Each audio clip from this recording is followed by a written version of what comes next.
Welcome back, everybody. Ready for another deep dive? Always. Awesome. Today, we're going to be digging into some early Christian history. You know, like how the faith first spread beyond its Jewish roots. Okay. We've got this super interesting sermon we're looking at. It's called Namelessly, Mission of Unknown Christians. Oh, interesting. Yeah, and get this, it uses like stories from the book of Acts Okay. to kind of inspire modern-day evangelism. How about that? I know, right? So where do we even, begin with something like this? Well, the sermon actually focuses on this guy, Cornelius. Cornelius. Yeah, he was a Roman centurion, Uh-huh. and he becomes a Christian. Okay. But here's the thing.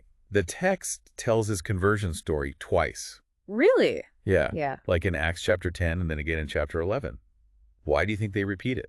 Well, it must have been a pretty big deal, you know. Right. Maybe they wanted to make sure everyone really got the message. Yeah, that's not just another conversion, is it?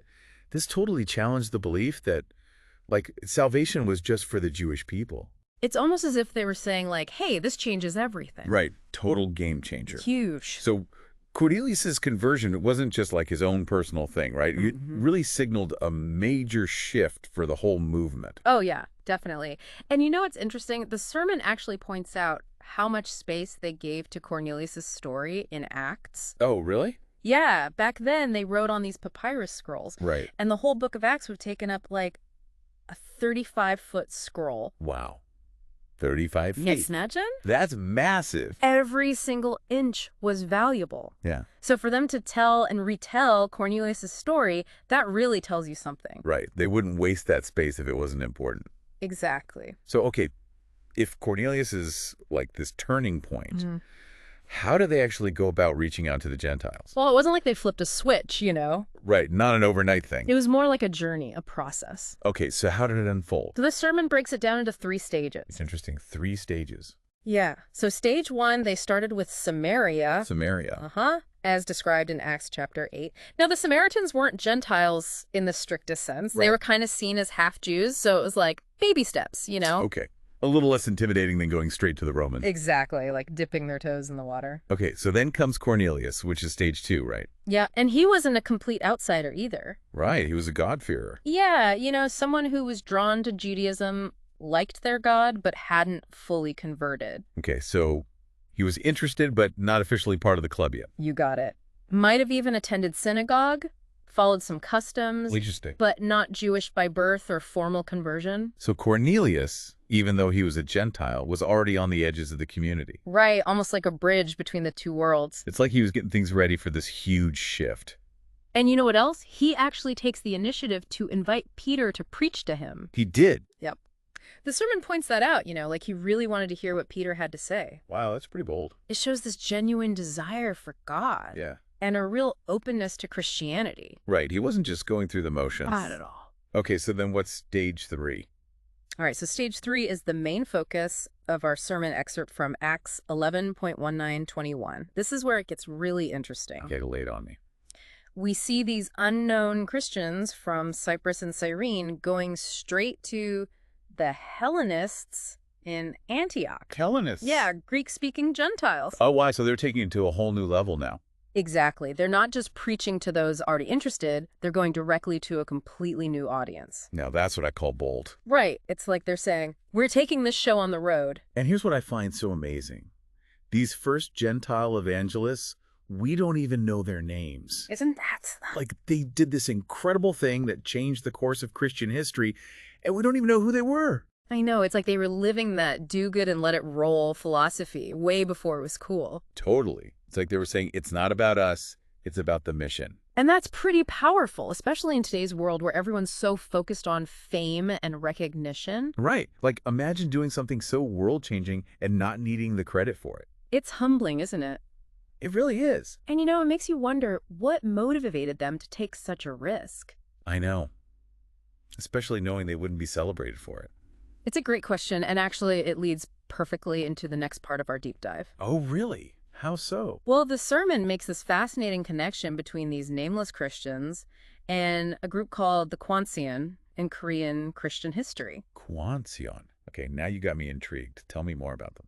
They were these like super dedicated lay people, Huh. played a huge role in how Christianity grew in Korea, Wow. known for their incredible commitment, traveling all over, mostly on foot, just to spread the gospel. Wow, on foot. That's dedication. Right. Imagine that, going to all these remote places just to share their faith. It's amazing. It really is. Sounds like they faced some real challenges, just like those early Christians in Antioch. Definitely. And what's interesting is that both groups, they chose to serve without needing the recognition. They did. Yeah. It's like they understood that it wasn't about them, it was about something much bigger. Exactly.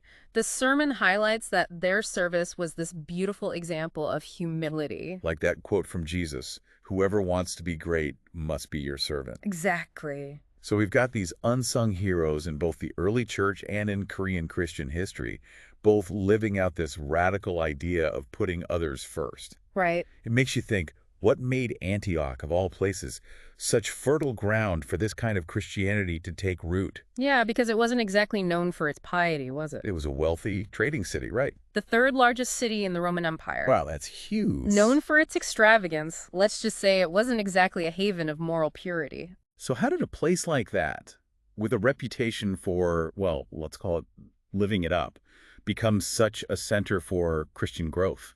It seems like a total contradiction. It is a bit of a puzzle, isn't it? And that's exactly what we're going to unpack in the next part of our deep dive. I can't wait. This is getting good. Oh, we're just getting started. So we left off with this question, right? How did Christianity actually take root in a place like Antioch? It is a head scratcher, isn't it? I mean, you'd think a city known for its, shall we say, liberal lifestyle wouldn't exactly be a prime spot for a faith focused on, well, morality. Yeah, you'd think you'd be the last place you'd see it flourish. But maybe, and this is just a thought, maybe that's exactly why it did so well there. How so? Well, think about it. Antioch was this massive hub of trade and travel. Right, a real melting pot of cultures. Exactly. So you've got all these people coming and going, bringing their own beliefs, their own ways of life, and maybe, just maybe, some of them were looking for something more. You're saying that all that diversity, all those different influences, actually created a space where Christianity could, like, stand out. It's possible, right? Like, if everyone around you is already living the good life, the message of change might not hit as hard. Right, it wouldn't have the same impact. But in a place like Antioch, where things were a little more, shall we say, fluid, the idea of forgiveness, a fresh start, that might have really resonated with people. Oh, I see what you mean. It's like the contrast actually made the message more powerful. Exactly. And don't forget, this was a time of a lot of upheaval in the Roman Empire. Right, the old ways were breaking down. Yeah, traditional values were being questioned, and there was a lot of uncertainty. So people might have been feeling lost, looking for something to hold on to. Absolutely.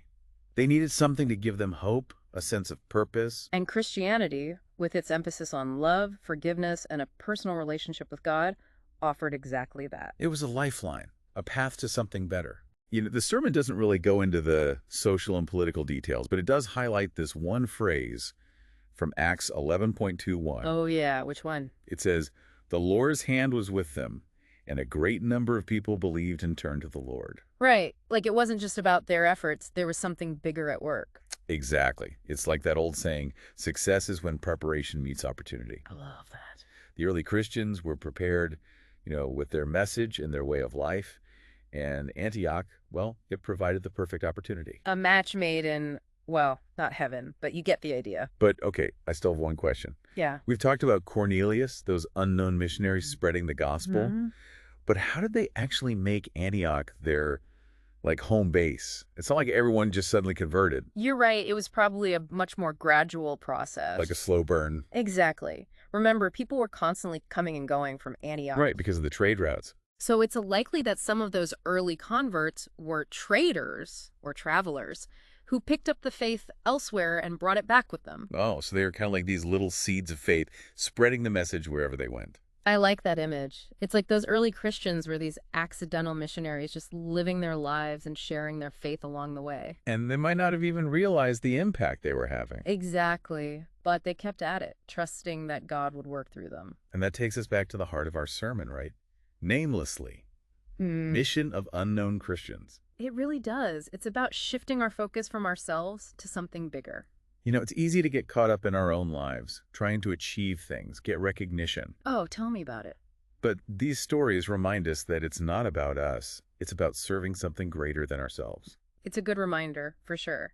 But, okay, before we get too philosophical here, I still have one nagging question about Antioch. Shoot, what is it? Well, we've talked about its diversity, its openness to new ideas, but what about its reputation?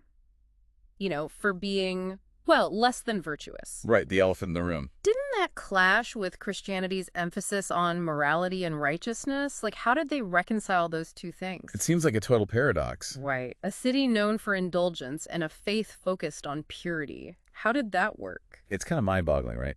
You've got this city, Antioch, known for its anything goes vibe, and then you have Christianity all about, like, morality and self-control. Well, not everyone in Antioch was living a life of excess. Right, it was a big city. You probably had a lot of folks who didn't exactly fit in with the whole party scene. Yeah, maybe even felt a bit lost in all of that. I bet. And that's where Christianity might have come in, offering something, well, different. So you're saying the very things that made Antioch seem so, like, incompatible with Christianity, the excesses, the moral looseness, that might have actually created this longing for something more. It makes sense when you think about it. If everyone's already living the so-called good life, why would they want to change? They wouldn't, right? But in a place like Antioch, where people might have been wrestling with the consequences of their choices. Right, like maybe feeling a bit empty inside. Exactly. Well, the idea of forgiveness, a fresh start, that would be really appealing. Makes sense. It's like the darkness made the light of Christianity shine even brighter. Totally. And don't forget about the power of community. Right. The early Christians were known for taking care of each other. They were, weren't they? And in a city as big and diverse as Antioch, I bet that sense of belonging was a huge draw. It's almost like they were creating a counterculture. Kind of like a refuge from the craziness of the city. A place where people felt loved and accepted no matter what. Yeah, like they were saying, come as you are, you're welcome here. And that's a powerful message. Anytime, any place. It really is. It also brings us back to that key point from the sermon. Right. Which one? It wasn't just about talking the talk. It was about walking the walk. Oh, absolutely. They didn't just preach a message, they lived it out. Their actions spoke louder than any words. It reminds me of something my grandmother always used to say. People may not remember what you said, but they'll always remember how you made them feel. That's so true. And I think those early Christians in Antioch, they really embodied that. They did, didn't they? They showed the world what it meant to love and serve others without expecting anything in return. Which takes us right back to the idea of serving without seeking recognition. Yeah, full circle. These early Christians weren't trying to build a following or become influencers, right? They were just living out their faith in the most genuine way they knew how. And in doing so, they ended up changing the course of history. Amazing, isn't it? They didn't set out to make a name for themselves. They simply sought to follow Jesus and love their neighbors. And that's a lesson we can all learn from, isn't it? In a world that's so focused on self-promotion and achievement, it's a powerful reminder that true greatness lies in humility and service. Absolutely. So as we wrap up our deep dive into the early church in this namelessly sermon, we're left with this really thought-provoking question. How can we, like those nameless Christians of Antioch and the Kwanseon of Korea, embrace that same spirit of selfless service? How can we let go of our need for recognition and just focus on loving and serving others? That's the million-dollar question, isn't it? How do we live a life that's less about me and more about we? It's something to think about, for sure. And maybe it's a conversation we can keep having, in future deep dives. Absolutely. Always more to explore. Thanks for joining us on this incredible journey, everyone. We'll see you next time for another deep dive. Bye, everyone.